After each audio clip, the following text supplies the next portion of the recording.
প্রিয় ছাত্রছাত্রীরা, আজকে আমি তোমাদেরকে এই ভিডিওর মাধ্যমে ক্লাস 9-এর যে প্রশ্নগুলো আছে জীবন বিজ্ঞানের, সেগুলো আমরা আলোচনা করবো আজকে এই ভিডিওর মাধ্যমে। এই 7 নম্বর স্কুলের যে প্রশ্নগুলো আছে 2026 সালের রায়মার্টিন প্রশ্নবিচিত্রাতে 347 নম্বর পেজ, 7 নম্বর স্কুলের বিভাগ ক, খ, গ এই 3টি বিভাগের যে প্রশ্নগুলো আছে সেগুলো আমরা আলোচনা করবো আজকে এই ভিডিওর মাধ্যমে। তোমরা ভিডিওটা শুরু থেকে শেষ অবধি অবশ্যই দেখবে এবং চ্যানেলে যদি নতুন হয়ে থাকে অবশ্যই তোমরা চ্যানেলটাকে সাবস্ক্রাইব করে রাখবে পরবর্তী যে স্কুলগুলো আছে সেগুলোর প্রশ্নোত্তর পাওয়ার জন্য। এবং এর আগের যে স্কুলগুলো ছিল সেগুলোর প্রশ্নোত্তর আমরা আলোচনা করে দিয়েছি, তোমরা প্লে লিস্ট থেকে সেই প্রশ্ন উত্তরগুলো পেয়ে যাবে, সেখান থেকে তোমরা দেখে নিও সেই প্রশ্ন উত্তরগুলো। এবং আজকে আমরা আলোচনা করবো এই যে 7 নম্বর স্কুলের প্রশ্ন উত্তরগুলো ক্লাস 9-এর জীবন বিজ্ঞানের। তো এখানে দেখো যে আমাদের প্রশ্নগুলো আছে, এমসিকিউ টাইপ প্রশ্ন প্রথমে দেওয়া হয়েছে 7 নম্বর স্কুলের বিভাগ ক এর মধ্যে। একের দাগে বলা হয়েছে কি, সঠিক উত্তরটি নির্বাচন করে লেখো। একের দাগের একের প্রশ্ন, বাষ্পমোচনে পত্ররন্ধ্রীয় ছিদ্র খুলতে ও বন্ধ করতে সাহায্য করে। তাহলে এখানে cupric ion, cuprous ion, ferric ion নাকি পটাশিয়াম আয়ন, সেটা হবে অপশান ডি অর্থাৎ পটাশিয়াম আয়ন। তো এই আছে 7 নম্বর স্কুলের প্রশ্ন উত্তরের পিডিএফ তোমরা পরবর্তীতে আমাদের টেলিগ্রাম চ্যানেল থেকে পেয়ে যাবে।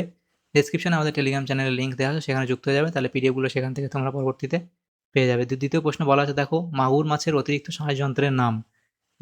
মাগুর মাছের অতিরিক্ত শ্বাসযন্ত্রের নাম, এটা হবে শ্বাসবৃক্ষ। তো এই প্রশ্ন উত্তরটা তোমাদের ক্লাস টিচার থেকে একবার জেনে নিও। পরবর্তী যদি এই প্রশ্নটা একবার তোমাদের ক্লাস টিচার থেকে একবার দেখে নিও। পরবর্তী প্রশ্ন 3-এর দাগে বলা আছে, প্রদত্ত প্রাণীগুলির মধ্যে কোনটি স্যাঙ্গুইনিভোর।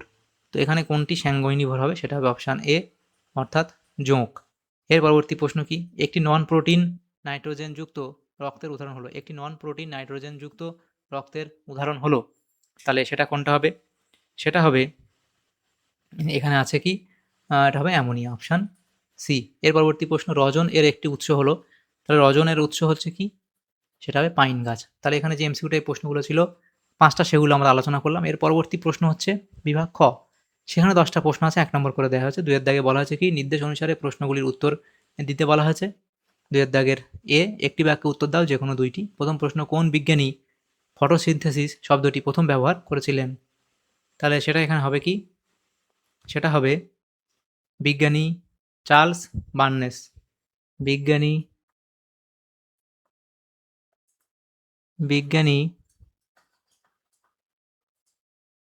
Charles Barnes. এর পরবর্তী প্রশ্ন কি, সেটা হচ্ছে দ্বিতীয় প্রশ্ন, মুখবিবর ও গ্রাসনালীর মধ্যবর্তী অংশটি নাম কি। সেটা হবে গলবিল।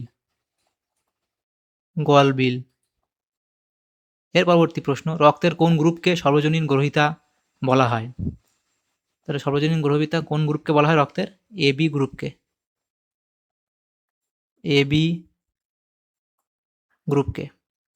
এর পরবর্তী বিয়ের দাগে বলা হচ্ছে কি, শূন্যস্থান পূরণ করো, যে কোনো 7টি, এর যে কোনো 2টি। বিয়ের দাগের 1, উদ্ভিদ দেহে পরিবহনের প্রধান মাধ্যম হলো কি, জল। উদ্ভিদ দেহে পরিবহনের প্রধান মাধ্যম হলো জল। পরবর্তী প্রশ্ন, কোষীয় শ্বসন একটি অপচিতি বিপাক। কোষীয় শ্বসন একটি অপচিতি বিপাক। পতঙ্গের রক্তপূর্ণ শিলংকে ড্যাশ বলে, হিমোসিল বলে। এর পরবর্তী প্রশ্ন কি, এটা হিমোসিল বলে। এবং পরবর্তী প্রশ্ন দেখো, সি এর দাগের, ঠিক বাক্যের পাশে টিক চিহ্ন দাও, ভুল বাক্যের পাশে ক্রস চিহ্ন দাও। প্রথম প্রশ্ন কি, যে সমস্ত রোগে শ্বাসকষ্ট ও কাশি হয় সেগুলিকে সিওপিডি বলে। তাহলে এটা আমাদের ঠিক বলা আছে। পরবর্তী প্রশ্ন, কোহল সন্ধানে জাইলেম নামক উৎসেচক সহায়তা করে, এটা আমাদের ঠিক বলা আছে। পরবর্তী প্রশ্ন কি, ইরেপসিন হলো একটি অ্যামাইলোলাইটিক উৎসেচক, এটা এখানে ভুল বলা হয়েছে। তাহলে ঠিক ভুলগুলো হলো। এর পরবর্তী প্রশ্ন কি বলা হয়েছে দেখো, ডি এর দাগের, এ স্তম্ভের সঙ্গে বি স্তম্ভের সম্পর্ক স্থাপন করে লেখো। তো এখানে এ স্তম্ভ দেওয়া হয়েছে, এদিকে বি স্তম্ভ দেওয়া হয়েছে। এখানে দেখো প্রথম যেটা দেওয়া আছে 1-এর দাগে, সালোক সংশ্লেষের আলোক বিক্রিয়া, তাহলে সেটা এখানে হবে অপশান সি অর্থাৎ গ্রানা, এর সাথে মিলবে। এর পরবর্তী হচ্ছে গ্লাইকোলাইসিস, তাহলে গ্লাইকোলাইসিসটা কার সাথে মিলবে, এখানে হবে এটার সাথে মিলবে, এর সাথে মিলবে ইএমপি পথ। এর পরবর্তী যেটা আছে দেখো, সেটা হচ্ছে এখানে ফুসফুস, তাহলে ফুসফুস কার সাথে মিলবে এখানে, তাহলে ফুসফুস এখানে মিলবে, ফুসফুস আমাদের মিলবে কার সাথে, ডি এর সাথে, এটা হবে অ্যালভিওলাই। এবং শেষে আছে আমাদের দেখো, সেটা হচ্ছে রক্ত, 4-এর দাগে আছে রক্ত, সেটা কার সাথে মিলবে, সেটা আমাদের এখানে মিলবে, বি এর সাথে মিলবে, যে ক্ষারধর্মী লবণাক্ত তরল কলা। এখানের সাথে মিলে গেল। এর পরবর্তী প্রশ্ন হচ্ছে দেখো, পরবর্তী প্রশ্ন সেটা যেগুলো বলা হয়েছে সেটা আমাদের বিভাগ গয়ের মধ্যে বলা হয়েছে। 2 নম্বর করে দেওয়া আছে, 5টা প্রশ্নের উত্তর করতে হবে। এখানে 7টা প্রশ্ন আছে, 7টা প্রশ্নের উত্তর আমরা আলোচনা করব। নিম্নলিখিত প্রশ্নগুলোর উত্তর দাও। এখানে যে প্রশ্নগুলো আছে এই 7টা প্রশ্ন আমরা আলোচনা করব। 3 দাগের প্রশ্ন, নিম্নলিখিত প্রশ্নগুলির উত্তর দাও, যে কোনো 5টি।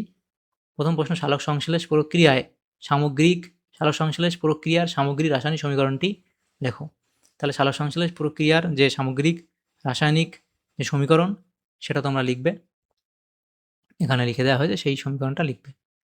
এর পরবর্তী যে প্রশ্ন এখানে দেওয়া আছে 2 দাগে, বলা আছে অভিস্রবণকে একটি বিশেষ ধরনের ব্যাপন বলা হয় কেন? অভিস্রবণকে একটি বিশেষ ধরনের ব্যাপন কেন বলা হয় সেটা তোমরা এখান থেকে শুরু করে এই অবধি লিখবে, এই অবধি লিখে দেবে। পরবর্তী প্রশ্ন কি, রসের উৎস্রোত কাকে বলে? তাহলে রসের উৎস্রোত কাকে বলে সেটা তোমরা এই অবধি লিখবে।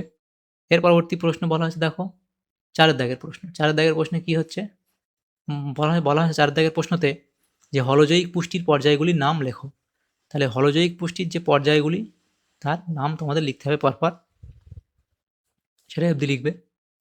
এই অবধি এখানে লিখে দেবে, এই অবধি লিখলে এই প্রশ্নের উত্তর হয়ে যায়। এখানে এই অবধি লিখলে তোমাদের এই প্রশ্নের উত্তর, ওই প্রশ্নের উত্তর হয়ে যাবে। পরবর্তী প্রশ্ন দেখো 5 দাগের, মানুষের দাঁতের সংকেত লেখো। তাহলে প্রাপ্তবয়স্ক মানুষের দাঁতের দন্ত সংকেত সেটা তোমরা লিখবে। এই যে দন্ত সংকেতটা লেখা আছে, আই হচ্ছে ইনসিজার, সি হচ্ছে ক্যানায়ন, পি আর এম হচ্ছে প্রিমোলার, এম হচ্ছে মোলার। এবং পরবর্তী প্রশ্ন 6 দাগে কি বলা হয়েছে দেখো, যে দানাদার শ্বেত রক্তকণিকা কত প্রকারের হয় ও কী কী? তাহলে দানাদার শ্বেত রক্তকণিকা কত প্রকারের হয় এবং কী কী সেটা অবধি তোমরা লিখে দেবে।